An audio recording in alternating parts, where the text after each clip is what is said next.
Vamos abrir as nossas Bíblias em Jeremias capítulo 33. Faremos a leitura do verso 1 até o verso 13 de Jeremias 33. E veio a palavra do Senhor a Jeremias segunda vez, estando ele ainda encarcerado no pátio da guarda, dizendo: Assim diz o Senhor que faz isto, o Senhor que forma isto para o estabelecer. O Senhor é o seu nome. Clama a mim e responder-te-ei e anunciar-te-ei coisas grandes e firmes que não sabes. Porque assim diz o Senhor, o Deus de Israel, acerca das casas desta cidade e das casas dos reis de Judá, que foram derrubadas com os arietes e a espada. Estes entram a pelejar contra os caldeus, mas isso é para encher de cadáveres de homens que feri na minha ira e no meu furor, porquanto escondi o meu rosto dessa cidade por causa de toda a sua maldade. Eis que eu trarei a ela saúde e cura, e o sararei, e lhes manifestarei a abundância de paz e de verdade. E removerei o cativeiro de Judá e o cativeiro de Israel, e os edificarei como ao princípio. E os purificarei de toda a sua maldade, com que pecaram contra mim, e perdoarei todas as suas maldades com que pecaram e transgrediram contra mim. E este lugar me servirá de nome de gozo, de louvor e de glória entre todas as nações da terra que ouvirem todo o bem que eu lhes faço, e espantar-se-ão e perturbar-se-ão por causa de todo o bem e por causa de toda a paz que eu lhe dou. Assim diz o Senhor, neste lugar de que vós dizeis que está desolado, sem homem, sem animal, nas cidades de Judá e nas ruas de Jerusalém, que estão assoladas, sem homem, sem morador, sem animal, ainda se ouvirá a voz de gozo, a voz de alegria, a voz do esposo e a voz da esposa, e a voz dos que dizem: Louvai ao Senhor dos exércitos, porque bom é o Senhor, porque a sua benignidade dura para sempre. Dos que trazem ofertas de ações de graças à casa do Senhor, pois farei voltar os cativos da terra como ao princípio, diz o Senhor. Assim diz o Senhor dos exércitos, ainda neste lugar que está deserto, sem homem nem animal, e em todas as cidades haverá uma morada de pastores que façam repousar os seus rebanhos. Nas cidades das montanhas, nas cidades das planícies, e nas cidades do sul, e na terra de Benjamim, e nos contornos de Jerusalém, e nas cidades de Judá, ainda passarão os rebanhos pelas mãos dos contadores, diz o Senhor. Amém? Vamos orar mais uma vez. Senhor nosso Deus, maravilhoso Pai, agradecemos por mais essa oportunidade que o Senhor nos dá de estudar a sua palavra. Que o Senhor nos dê entendimento através do seu Espírito Santo, tanto para transmitirmos a sua palavra, como também para ouvirmos e compreendermos a sua vontade. Que o Senhor possa nos ajudar, nos dê a palavra correta nessa noite, e que o Senhor possa alcançar os corações, também daqueles, Pai, que andam distantes do Senhor, ou até mesmo daqueles que ainda não te conhecem. Muito obrigado por tudo. É em nome de Cristo Jesus que eu oro e agradeço. Amém. Bom, dando continuidade, iniciamos hoje então o capítulo 33. Nós havíamos estudado na quarta-feira passada que o Senhor fez promessas de restauração a Israel. Nós também vimos E o Senhor, ele trouxe a sua ira sobre o povo, porque o mal havia se tornado algo generalizado. E eu citei aqui a palavra institucionalizado. O que significa isso? Significa que o mal havia atingido a sociedade desde a base da pirâmide até o topo da pirâmide. E o que eu quero dizer com isso é que o mal havia sido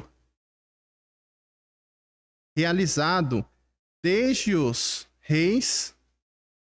Isso nós vemos no verso 32 do capítulo 32, que o Senhor havia derramado a sua ira e trago o seu castigo por causa da maldade de Israel e dos filhos de Judá, que fizeram para me provocarem a ira, eles e os seus reis, os seus príncipes, os seus sacerdotes, os profetas, como também os homens de Judá e os moradores de Jerusalém. Então, desde os reis até o povo havia se afundado na corrupção. E é isso que eu havia citado como institucionalizar o mal. E eu dei o exemplo aqui, né? Se todo mundo começasse a roubar no nosso país, então o roubar não seria crime. Porque se todos roubam, quem é que vai punir o outro? Então, isso que eu quis dizer com institucionalizar. E quando a sociedade chega a esse ponto de que não se tenha mais uma moral para punir o mal, então o Senhor precisa usar outros métodos. Se a nossa própria justiça não for capaz de trazer a justiça, porque a própria justiça comete a injustiça, então como o homem poderá ser punido? Então, aqui no caso, o Senhor usou uma outra nação. E assim, o Senhor promove a sua justiça. E nós vimos também que o povo de Judá adorava a outros deuses, e a gente citou aqui Baal. E também vimos que havia um tipo de sacrifício que era feito com crianças, onde essas crianças eram colocadas como um sacrifício ao deus Moloque. Então elas eram queimadas vivas, que é o que o Senhor diz no verso 25. Para nós vermos a maldade em que o povo de Judá havia se envolvido. Se nós pegarmos os Estados Unidos, é dito que milhões de crianças são mortas nos ventres de suas mães através do aborto. E é-se colocado a defesa sobre este assunto, de derramar sangue inocente. Então a pergunta que nós podemos fazer, destes milhões de crianças que são mortas nos ventres das suas mães e, portanto, sangue inocente sendo derramado, quantos desses foram por crianças que estavam sendo geradas sem ter cérebro? Destes milhões, quantas crianças dessas foram fruto de estupro? Certamente, o número é bem pequeno em comparação dos milhões. Então, é-se usado uma justificativa para se generalizar o derramamento do sangue de inocentes. E o Senhor repreende aqui o povo dizendo: eu não mandei vocês fazerem isso. Isso é uma abominação. abominação. É o que é dito no verso 35. E aí, o Senhor diz que ele, apesar de tudo isso, ele traria a restauração ao seu povo. E isso é incrível. Por quê? Porque ainda que a maldade se tornou generalizada, ainda que a idolatria tenha ganhado uma proporção nacional, ainda que o sangue de muitas crianças foram derramados, ainda assim o Senhor traria o perdão para esta nação. E entramos no capítulo 33, que é dito no verso 1, e veio a palavra do Senhor a Jeremias segunda vez, estando ele ainda encarcerado, onde? No pátio da guarda, dizendo, quando nós começamos a ler o capítulo 32, no verso 2, diz que, ora, neste tempo, o exército do rei da Babilônia cercava Jerusalém, e Jeremias, o profeta, estava encerrado, estava preso no pátio da guarda, que estava na casa do rei de Judá. Então, no palácio do rei, havia um lugar onde alguns presos poderiam receber ainda visitas. E neste lugar, onde o profeta Jeremias estava, e a palavra de Deus veio a ele primeira vez. E aqui é dito que, quando a palavra veio a ele, a cidade de Judá estava cercada. Por quem? Pela Babilônia. Estava em uma eminência de ser invadida. Verso 1 do capítulo 33. A palavra vem segunda vez, porque a primeira foi no capítulo 32, verso 2. Ele ainda permanecia preso, encarcerado no pátio. É provável que essa segunda vez já tenha sido próxima à invasão de Nabucodonosor, a cidade de Jerusalém. A cidade de Jerusalém, a capital de Judá, estava cercada.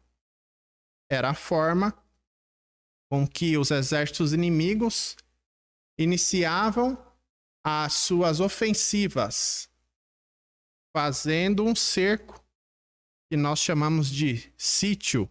A cidade era sitiada, ninguém entrava, ninguém saía, comida não entrava, a água que entrava na cidade era contaminada e assim o exército inimigo ia minando as forças do seu oponente, ao ponto do povo dentro da cidade se enfraquecer por não ter comida, por não ter água potável e pela doença se multiplicar. Então aqui a palavra veio segunda vez a Jeremias, dizendo, verso 2, assim diz o Senhor que faz isto, o Senhor que forma isto, para estabelecer, o Senhor é o seu nome. A fonte da mensagem é o próprio Deus, é o Senhor. O profeta não falava de si mesmo. O profeta não falava dos seus próprios pensamentos. O profeta não falava daquilo que ele tinha por filosofia de vida. Há uma palavra chamada cosmovisão, que é a maneira que nós enxergamos o mundo. Cada um de nós temos uma forma de enxergar o mundo. Talvez pela nossa criação, talvez pelo nosso círculo de influência, talvez pela cultura da sociedade em que estamos inseridos. Então podemos ter formas de visão de mundo, que é a cosmovisão. O profeta, ele não falava da sua cosmovisão. O profeta, ele falava da palavra do Senhor. Não era o que ele achava, mas era o que ele havia recebido do Senhor. E se ele recebeu do Senhor, então aquilo que é dito é digno de confiança. Se é do Senhor, então é confiável. E uma outra tradução, esse verso 30, capítulo 33, verso 2, também pode ser lido dessa maneira. Assim diz o Senhor que fez a terra, que a formou e a estabeleceu. No que eu li aqui, é o Senhor que faz isto, o Senhor que forma isto. Provavelmente esse isto se refere ou à sua criação, a terra, ou aquilo que o Senhor irá realizar. O Senhor é o seu nome. Então vemos aqui, Senhor, Senhor, Senhor. A ênfase de que a mensagem é do Senhor. E se é do Senhor, é digna de confiança. E se é do Senhor, é digna de crédito. E se é do Senhor, o homem deve estar pronto para ouvir. Então, essa ênfase proposital exalta o nome do Senhor. A ênfase é o Senhor. É a mensagem que sai da boca de Deus. Verso 3. Clama a mim, e responder-te-ei, e anunciar-te-ei coisas grandes e firmes, que ainda não sabes, ou coisas grandes e ocultas, que ainda não conheces. Clama a mim. Quem deve clamar? A quem? Clama a mim. A mim aqui se refere ao Senhor. Então deve-se clamar ao Senhor. Mas quem deve clamar ao Senhor? Pode ser aqui se referindo do próprio profeta ou se referindo ao povo. Então o profeta ou o povo deveria clamar ao Senhor, a Deus. Porque se o povo ou se o profeta clamasse ao Senhor, o que o Senhor faria? O Senhor responderia.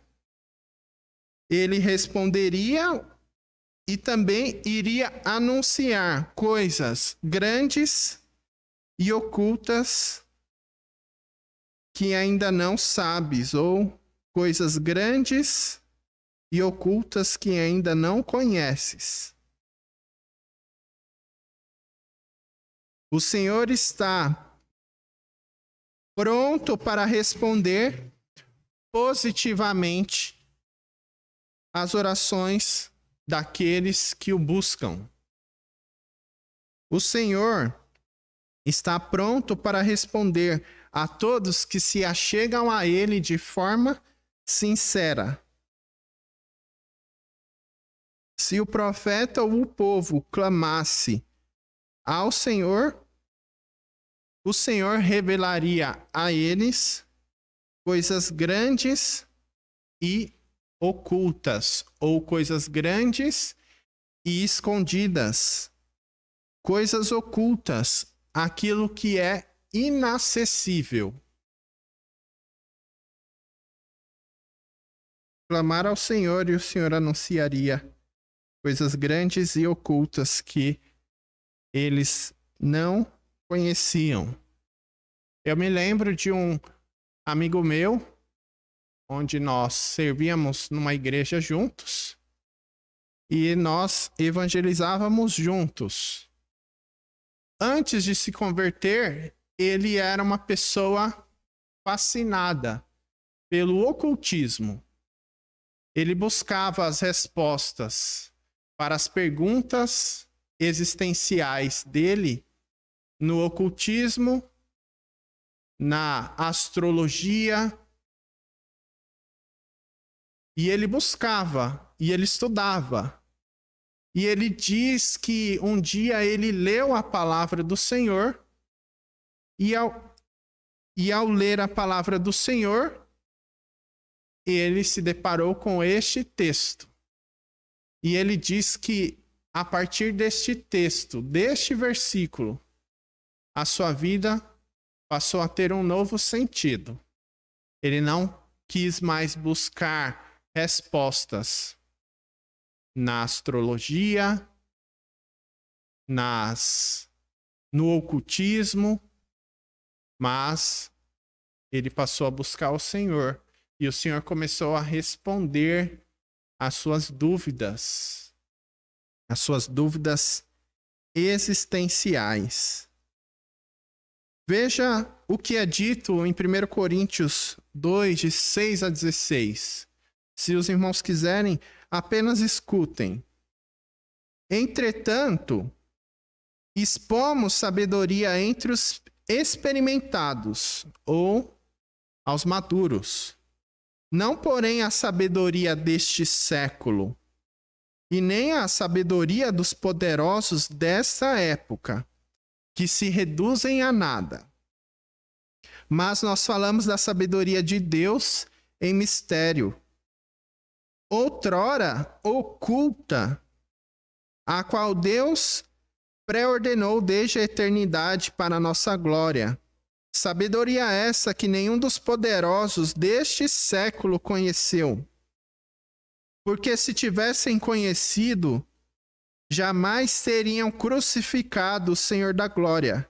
Mas como está escrito, nem os olhos viram, nem os ouvidos ouviram, e nem jamais penetrou em coração humano o que Deus tem preparado para aqueles que o amam. Mas Deus nos revelou pelo Espírito. Porque o Espírito penetra todas as coisas, até as profundezas de Deus. Porque qual dos homens sabem as coisas do homem, senão seu próprio Espírito, que nele está? Assim também as coisas de Deus, ninguém as conhece, senão o Espírito de Deus. Ora, nós não temos recebido o Espírito do mundo, e sim o Espírito que vem de Deus, para que conheçamos o que por Deus nos é dado gratuitamente. Disto também falamos, não em palavras ensinadas pela sabedoria humana, mas ensinadas pelo Espírito, conferindo coisas espirituais com as espirituais. Ora, o homem natural não compreende as coisas do Espírito de Deus, porque lhes parece loucura, e não podem entendê-las, porque elas se discernem espiritualmente. Porém, o homem espiritual julga todas as coisas, mas ele mesmo não é julgado por ninguém. Pois quem conheceu a mente do Senhor para que possa instruí-lo? Nós, porém, temos a mente de Cristo. Há coisas que o homem nunca vai saber. O homem sem Deus nunca vai entender. Há coisas que nós vamos falar para outras pessoas e elas não vão nos entender. Elas só vão entender quando clamarem a Deus e Deus se revelar a elas através do seu Espírito, que lhes dará o entendimento das coisas grandes e ocultas. No que diz respeito à vida eterna, à eternidade, ao plano de Deus da salvação. Há muitas pessoas que escutam a palavra de Deus, mas não entendem. E elas vão continuar sem entender, ao menos que elas clamem a Deus, para que Deus se revele a elas. O povo não entendia o que Deus tinha a dizer a respeito do seu futuro. Mas o Senhor diz: se vocês clamarem a mim, eu vou lhes responder. Verso 4. Porque assim diz o Senhor, o Deus de Israel, acerca das casas dessa cidade e das casas dos reis de Judá, que foram derrubadas com os arietes e a espada. Aqui é dito que Judá, ainda que tivesse recebido a palavra do Senhor, para não resistirem ao exército babilônico, porque essa foi a instrução de Jeremias. Jeremias recebeu a palavra do Senhor e Jeremias falou ao rei Zedequias para que ele não se levantasse contra o rei Nabucodonosor, porque se ele se levantasse contra ele, certamente Judá seria destruída e invadida. Ainda que o povo tivesse recebido as orientações do Senhor, é dito no verso 4, porque assim diz o Senhor, o Deus de Israel, acerca das casas dessa cidade e das casas dos reis de Judá, que foram derrubadas com os arietes e a espada. O que significa isso? Judá rejeitou a ordem de Deus para não resistir aos babilônicos, e por não ouvirem a voz de Deus, eles resistiram aos babilônicos. E qual foi o método utilizado por eles? Derrubarem as suas próprias casas para fazerem barricadas contra o exército inimigo. Porque assim diz o Senhor, o Deus de Israel, a respeito das casas dessa cidade e das casas dos reis de Judá, que foram derribadas para a defesa contra as trincheiras e as espadas. Este é o significado. Eles haviam derrubado as suas próprias casas a fim de resistir ao exército inimigo. Irmãos, eles preferiram confiar nas suas barricadas do que em confiar e obedecer à voz de Deus. Eles preferiram usar das suas próprias artimanhas do que ouvir a voz de Deus. Nós não somos diferentes deles. Quantas vezes deixamos de ouvir ao Senhor e confiamos na força do nosso braço? Então o Senhor diz a estes que deixaram de ouvir a sua voz para confiarem na força do seu próprio braço. Verso 5. Eles entraram a pelejar contra os caldeus. A ordem do Senhor era não pelejar contra eles. Porque se vocês pelejarem contra eles, vocês serão destruídos. Eles entraram a pelejar contra os caldeus. Mas isto é para os encher de cadáveres de homens, que feri na minha ira e no meu furor, porquanto escondi o meu rosto dessa cidade por causa de toda a sua maldade. Eles fizeram isso não para obter a vitória. Eles derrubaram suas casas, fizeram barricadas, pelejaram contra os caldeus não para a sua vitória, mas para a sua própria derrota. É o que é dito aqui. O Senhor os feriu na ira do seu furor. Por quê? Porque o Senhor escondeu o seu rosto da cidade por causa de toda a sua maldade. A nação fechou os ouvidos e os olhos para o Senhor.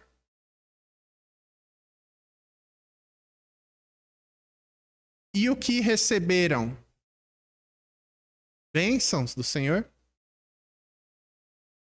Veja que a nossa sociedade hoje, e até mesmo cristãos, estão fechando os olhos e os ouvidos para a palavra de Deus, para darem ouvidos às suas próprias ideologias. E ideologias contrárias a Deus. E se nós, como povo de Deus, ou nós, como nação, nós escolhermos o caminho contrário ao que Deus ensina, o que nós devemos esperar do Senhor? As suas bênçãos? A sua ira e a sua justiça. Então, ouçamos a voz de Deus, para que não venhamos acolher o mal. E o pior castigo de Deus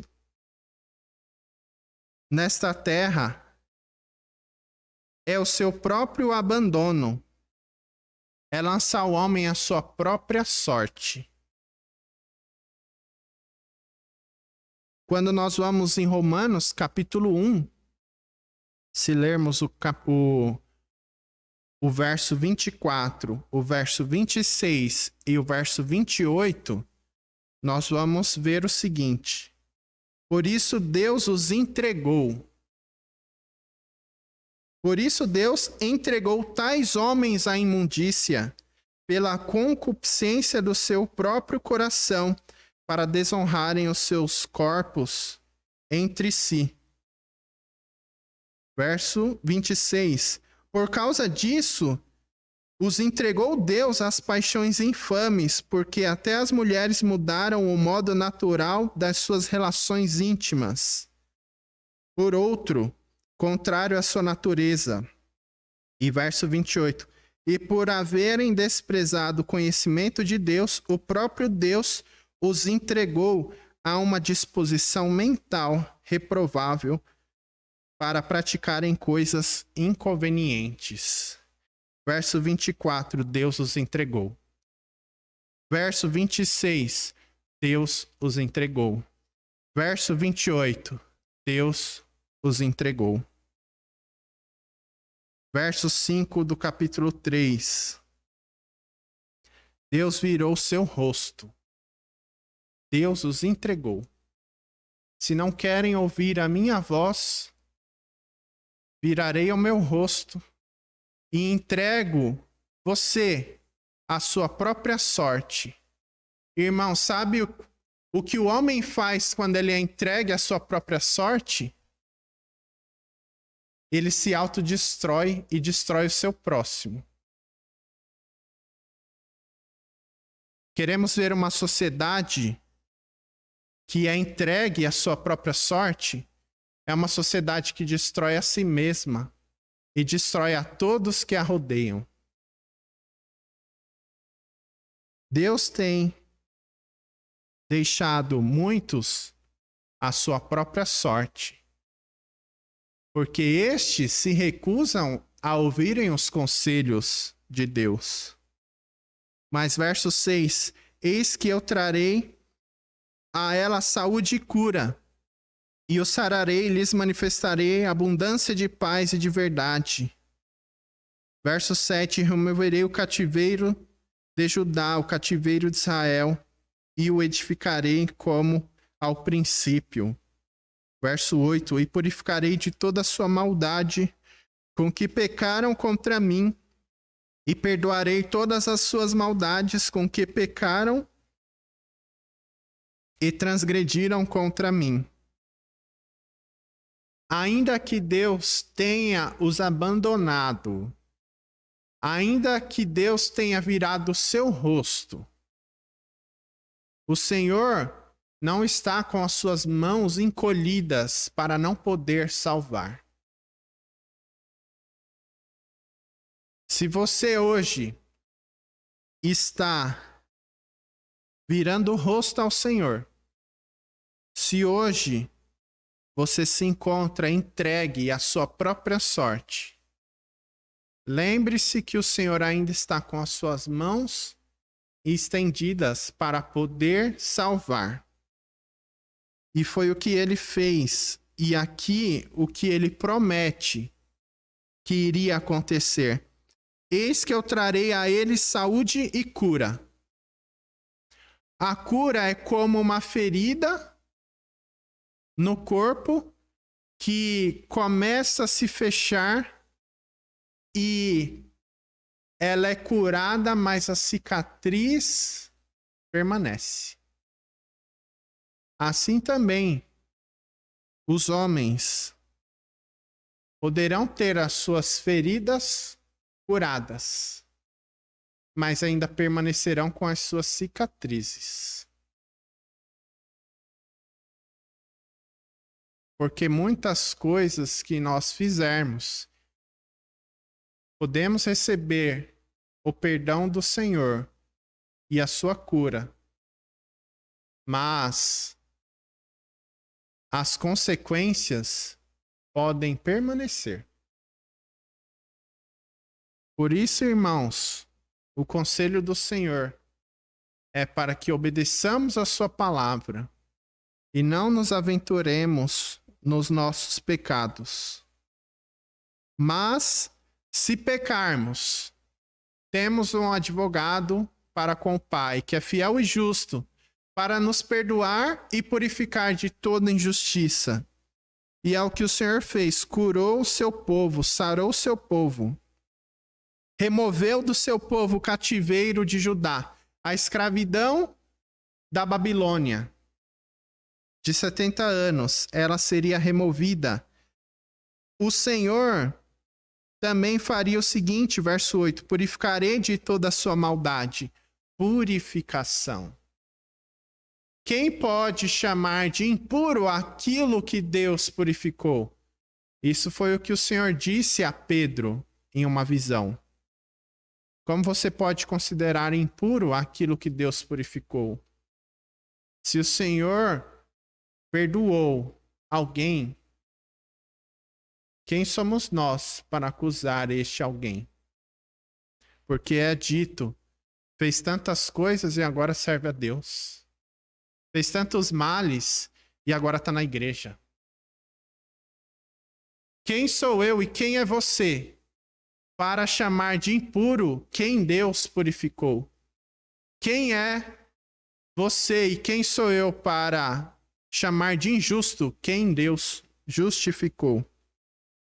E o Senhor não só purificou, mas o Senhor também perdoou.